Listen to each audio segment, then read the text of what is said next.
Essa é a parte 3 do anime Isekai Meikyu. Então não se esqueça de curtir, de comentar e se possível se inscreve no canal. E obrigado a todos que estão se inscrevendo, rumo aos 10 mil inscritos. Então não se esqueça de curtir e de se inscrever no canal. Dito isso, lá vamos nós. O episódio começa com o protagonista dizendo que se ele quiser ganhar mais dinheiro, infelizmente ele vai ter que caçar ladrões. Mas o problema é como ele vai fazer isso. E que, dependendo das circunstâncias, ele pode ser obrigado a encarar vários bandidos de uma vez. E dessa vez, ele não estaria atacando um adversário distraído. Então ele se pergunta se ele é forte o bastante para isso. E ao abrir suas configurações de classe, ele percebe que ganhou mais classes. E ao alterar suas configurações, ele decide iniciar a missão no dia seguinte.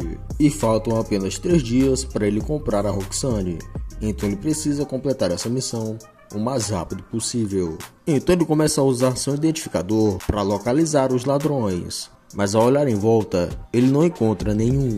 Então ele ouve uma conversa de que os ladrões estão sendo derrotados um após o outro, e escuta que eles devem ter sido os caras que foram expulsos da favela do norte. Então ele decide partir para lá. Então ele se lembra do que o carroceiro tinha dito sobre ele não olhar muito para um beco que tinha em volta da cidade, dizendo que aquele lugar era completamente perigoso e que ele nunca deveria ir até lá.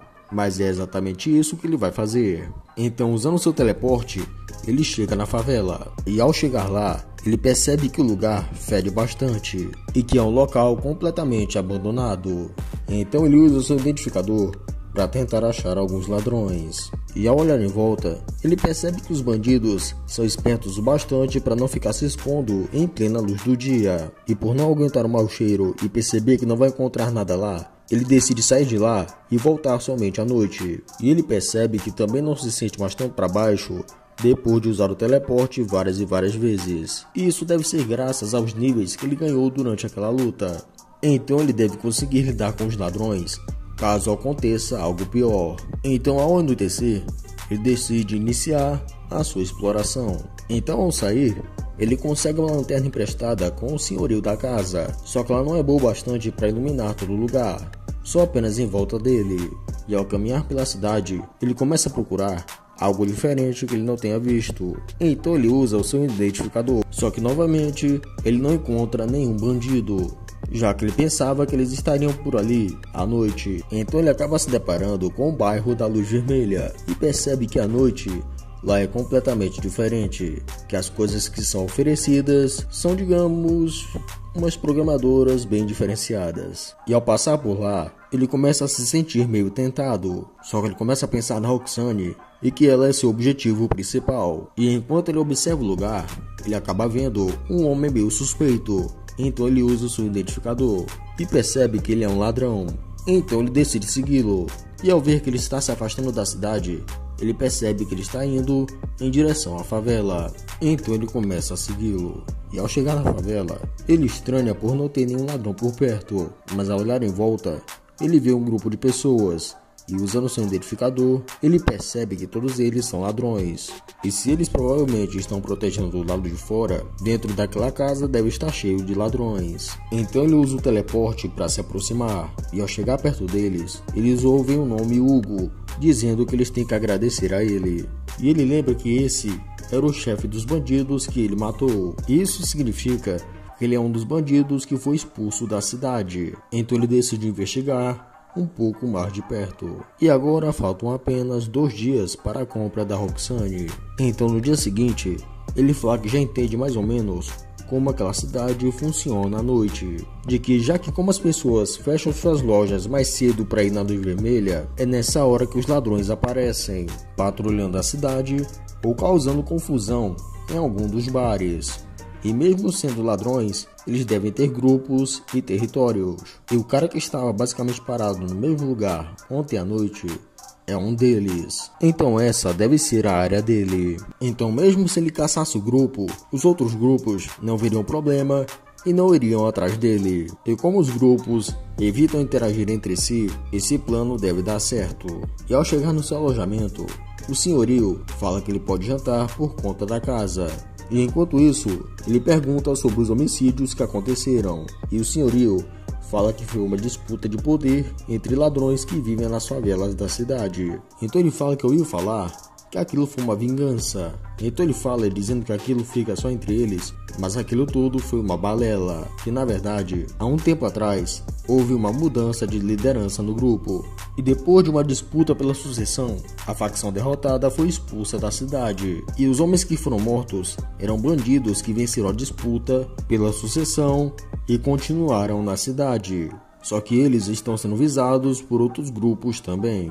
Então ele percebe que eles fizeram parecer que foi coisa dos bandidos que foram expulsos, mas na verdade eles só estão usando isso como oportunidade para destruir o adversário, ou seja, as outras facções. Mas o senhorio fala que não tem certeza disso, mas que talvez tenha algum problema na favela. Mas como aqui tem os cavaleiros, eles estão seguros. Então ao se deitar no seu quarto, ele fala que entrou na cova dos bandidos sem saber direito o que estava acontecendo. Então ele diz que talvez se ele conversar com eles, ele pode resolver isso muito mais rápido. E assim, ele pode alcançar seu principal objetivo e finalmente comprar a Roxane.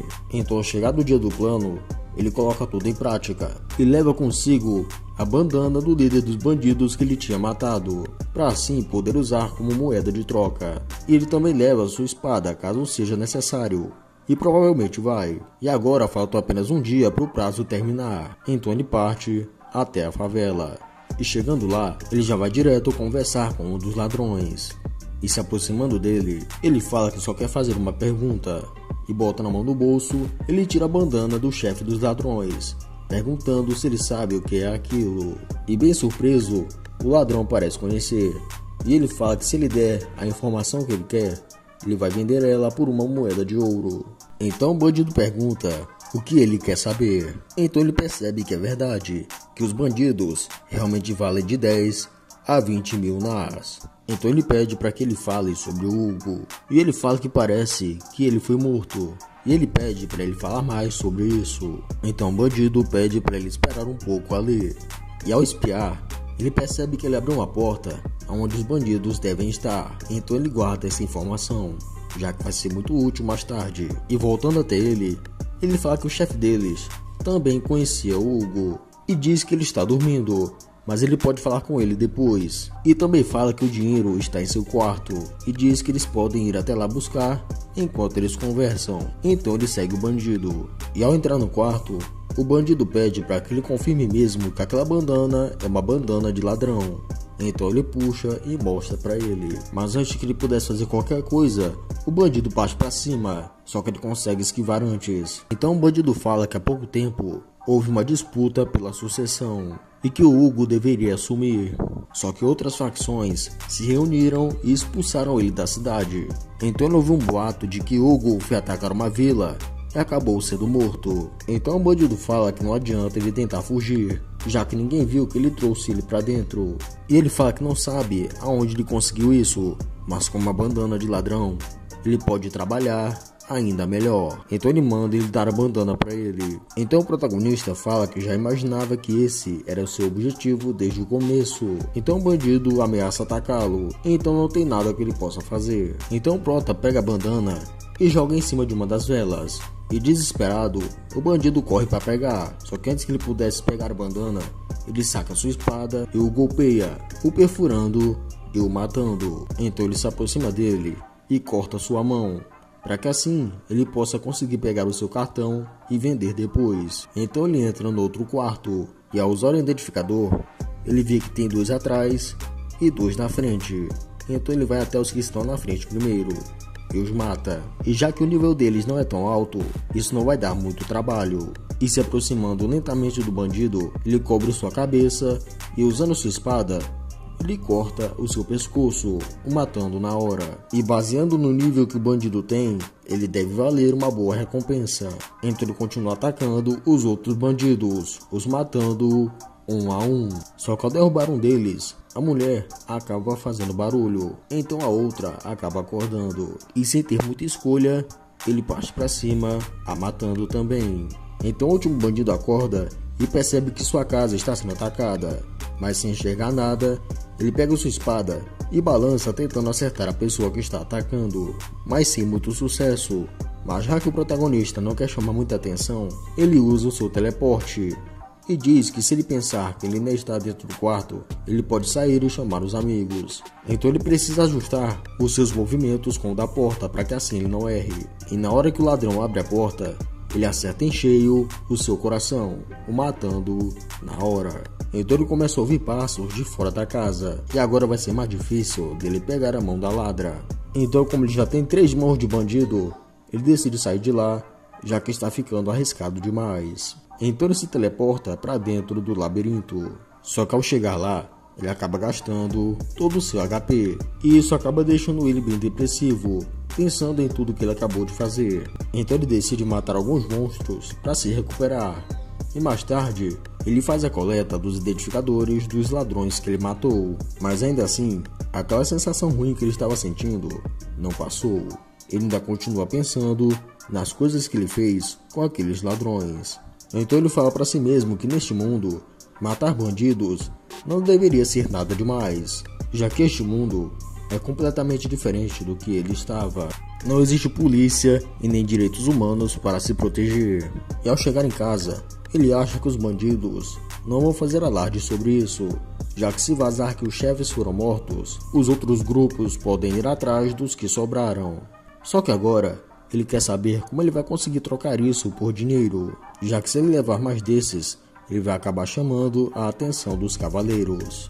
Então ele pensa se ele não pode levar os cartões a outra cidade, mas talvez isso também possa dar errado, já que eles podem suspeitar dele. Então ele decide se deitar, já que sua cabeça está a milhão depois de tudo que aconteceu. Mas a única certeza que ele tem é que finalmente ele vai conseguir comprar a Roxane. Então no dia seguinte, ele acorda mais relaxado, e sendo o último dia para compra, ele vai até a casa do mercador, chegando de fininho para que ninguém possa reconhecê-lo, apenas por garantia. E ao ver um cavaleiro se aproximando, ele se lembra que esse é o que estava com ele na primeira negociação. Então ele corre até ele e diz que uns caras estranhos compraram briga com ele ontem, então ele acabou os matando, e eles pareciam ser ladrões. Então ele tira os 3 cartões do bolso e mostra para ele. Então o cavaleiro pede para ele mostrar o seu cartão de inteligência, e ao fazer a identificação, ele acerta os cartões e entra dizendo que vai investigar para ver se eles são verdadeiros. Então ele fica aliviado dele não ter perguntado nada, e fala que foi a mesma coisa como da última vez. Então o cavaleiro volta com a sua recompensa, dizendo que realmente aquelas pessoas eram ladrões. Então ele entrega o pagamento para ele, dizendo que havia recompensa por 2 deles. Então, agradecendo, ele pega a recompensa, dizendo que foi bem mais fácil do que ele pensava. E ao contar quantas moedas de ouro ele tem, ele percebe que tem mais que o suficiente para comprar a Roxane, e ainda vai conseguir guardar um bom dinheiro. Então ele vai até a casa do mercador para fazer a negociação, e ao chegar lá, ele fala que já sabia que ele conseguiria. Então ele pede para ele aguardar, que logo ele vai trazer a Roxane até ele. Então depois de esperar um pouco, ele finalmente traz a Roxane até ele. E ao se apresentar, ela fala que tem uma coisa na qual ela precisa se desculpar. Então ele pensa que talvez ela estivesse enganando, fingindo ser escrava, só para dar o golpe nele junto com o mercador de escravos. Ou talvez ela vai dizer que não queria que ele a comprasse. Então ela fala que sempre acreditou que ele fosse comprá-la. Então ela decidiu esperar por ele. Só que em um certo momento, ela começou a duvidar, achando que ele não iria buscá-la. Então ela pede que ele a perdoe, já que sem o seu perdão, ela não se sente digna de ser comprada por ele. Só que ele faz uma cara de bunda, sem saber muito o que responder nessa hora. Então, pedindo para ela levantar o rosto, ele fala que está tudo bem e que ela não precisa se preocupar com isso. Então, indo até ele, o mercador fala para eles finalmente formalizarem o contrato.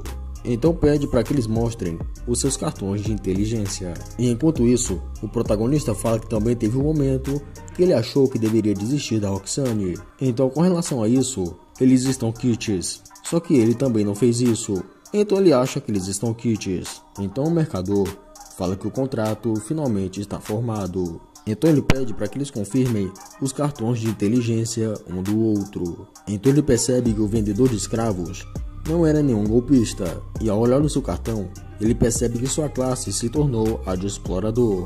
Então o mercador agradece pela negociação que eles fizeram e que a partir de agora ele é proprietário da Roxane. E assim termina o terceiro episódio. Curta e comente para a parte 4 e não se esqueça de curtir, de comentar e, se possível, se inscreve no canal. E estamos caminhando rumo aos 10 mil inscritos. É isso aí. Até mais.